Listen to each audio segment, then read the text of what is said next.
Hello girls, आज हम लोग देखेंगे टाइप 1 एंड टाइप 2 एरर्स क्या है। उससे पहले हम लोग लेवल ऑफ सिग्निफिकेंस भी देख लें।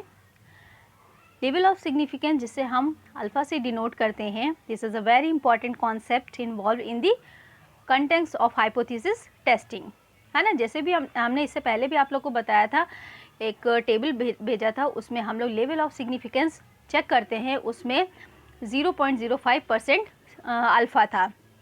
तो यहाँ पर हम लोग usually it is some percentage, generally 5%, हम 5% भी बोल सकते हैं, and is chosen with great care through and regions.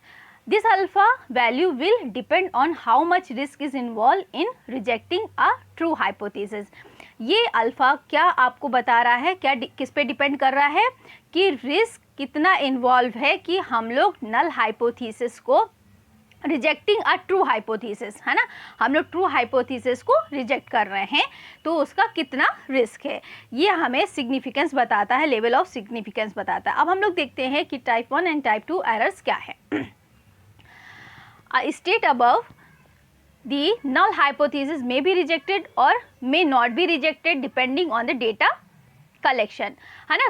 Collected किस तरह से हमारा डेटा है, उसके बेसिस पर हमारी जो नल हाइपोथेसिस है वो रिजेक्टेड होगी और नहीं रिजेक्टेड करेगी, वो डिपेंड करेगी हमारा डेटा कलेक्शन पे। While taking such decisions, an error could occur because whenever samples are involved, it may not be possible to ascertain whether the variations or differences between set of data are real or due to the sampling process. So, it is possible, however, to state the probability of rejecting a null hypothesis which is actually true, and when such a situation arises, it is called a type 1 errors. इसको हम लोग type 1 errors बोलेंगे। The probability of such a mistake is called alpha or the level of significance. So, depending upon how much risk the researcher want to take in rejecting a true hypothesis.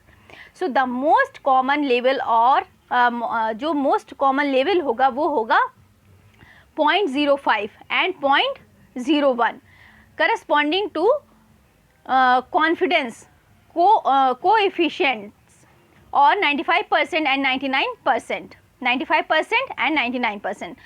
The more confidence the researcher has on the tests, smaller the A यानी alpha level they will use. So यहाँ पर type 1 errors में हम ये बता सकते हैं कि इसका एग्जांपल देखिए कि मान लीजिए an innocent person is convicted. यहाँ पर ये मतलब हुआ कि एक निर्दोष व्यक्ति है ना, कि उसकी कोई गलती नहीं है, उसको लेकिन सज़ा दे दी जाए, उसको दोषी ठहराया जाता है, ठीक है। तो अब बात आती है टाइप 2 एरर्स क्या है। तो A type 2 errors occurs when a false hypothesis is accepted. यहाँ पर हम लोग false hypothesis को accept कर लेते हैं। The probability of making such an error is called beta. अब हम इसको beta बोल रहे हैं। These two errors are not complementary.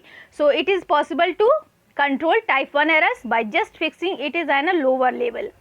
But in case of a fixed sample size and when trying to reduce type 1 error, the probability of commodity type 2 errors increase. Also, both type of errors cannot be reduced simultaneously. मान लीजिए कि हम अगर type 2 errors देखिए कि क्या है, guilty person is not convicted, यहाँ पर मतलब हुआ कि एक दोषी व्यक्ति को दोषी नहीं ठहराया जाता है।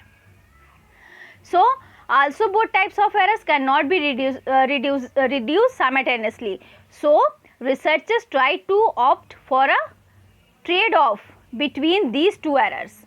That is, they try to reduce one type of error provided they are willing to increase the probability of making the other type of errors.